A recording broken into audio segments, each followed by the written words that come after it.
Hai dan Assalamualaikum, nama saya Sabrina. Antara filem yang berunsurkan dakwah yang mampu menarik minat saya adalah filem Zarfah. Kat sini saya nak kongsikanlah sedikit apa perincian yang saya dapat dalam filem ni dari segi sinopsis, watak maupun nilai pengajaran yang dapat diambil. Apapun, jom kita tengok sedikit sedutan tentang filem Zarfah ni.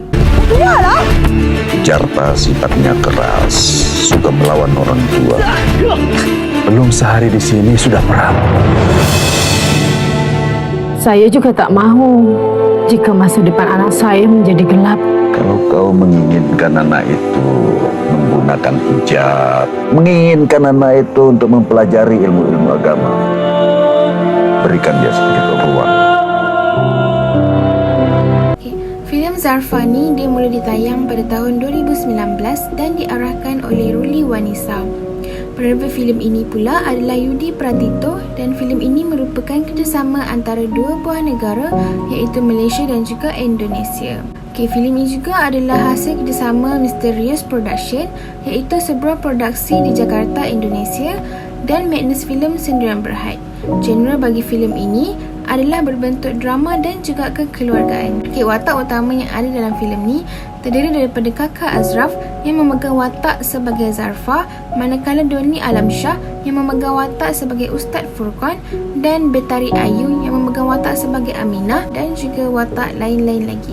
Filem ini dia mengisahkan tentang seorang gadis yang bernama Zarfah yang hidup dia memberontak kerana dia merasakan yang diri dia ni tak disayangi sesiapa pun. Lebih mengecewakan untuk dia apabila dia ni pernah ditinggalkan oleh bapa kandung dia sendiri pada usia dia 1 tahun lagi. Perkahwinan Mama Zarfah dengan papa tirinya pula dirasakan penuh dengan muslihat yang menyebabkan dia benci sangat dengan bapa tiri dia. Sampailah ada satu malam tu di mana Zarfah ni dia tengah naik motor dengan kawan dia, dia ternampak bapa tiri dia tengah bersama dengan perempuan lain. Waktu itulah memang dia rasa yang betul lah apa yang dia syak selama ni pasal bapa tiri dia tu. Inilah yang terjadi ni cerita bila bapa tiri dia takut yang Zarfah ni akan bagi tahu dekat mama dia.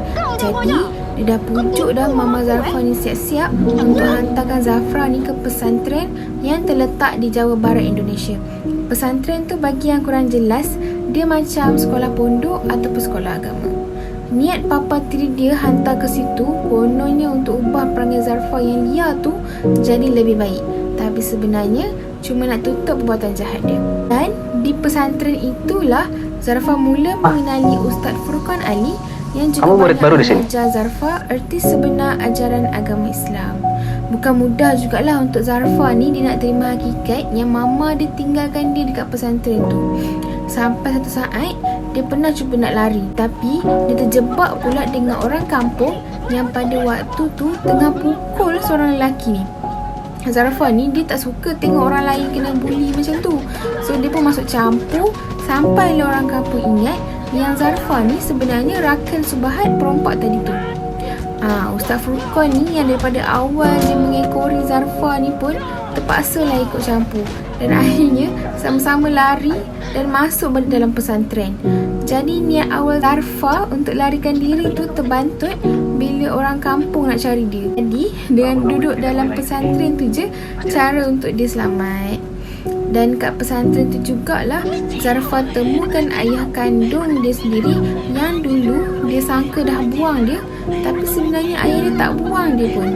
Jadi salah faham dulu antara Tok Wan Zarfah iaitu ayah kepada mama dia yang sebenarnya benci dekat ayah kandung Zarfah ni. Jadi sebab itulah ayah Zarfah ni pun bawa diri dan berkahwin lain sampailah dapat anak dia yang kedua iaitu Aminah, watak yang dipegang oleh Betari Ayu. Walaupun pada awalnya Zarfah ni dia tak mampu nak terima, tapi sedikit sebanyak pintu hati dia pun terbuka untuk dia redha dan terima takdir dia.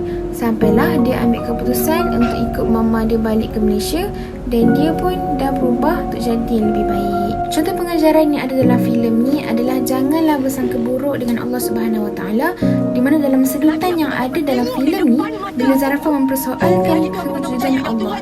Soalan Zarfah itu dijawab baik oleh Ustaz Furqan dengan jawapan yang bernas sehingga mampu menyedarkan Zarfah atas ketelanjuran katanya. Antara nilai kebaikan yang ada dalam filem ini iaitu tahap kesabaran dan tidak pernah putus asa yang tinggi, di mana sikap sabar orang kampung dalam pesantren itu yang cuba untuk mendidik Zarfah dalam menutup aurat, mengaji dan solat membuahkan hasil.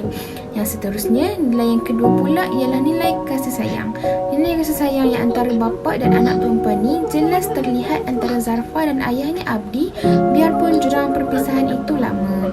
Begitulah sedikit pandangan dan kupasan yang dapat saya kongsikan mengenai filem Zarfah ni.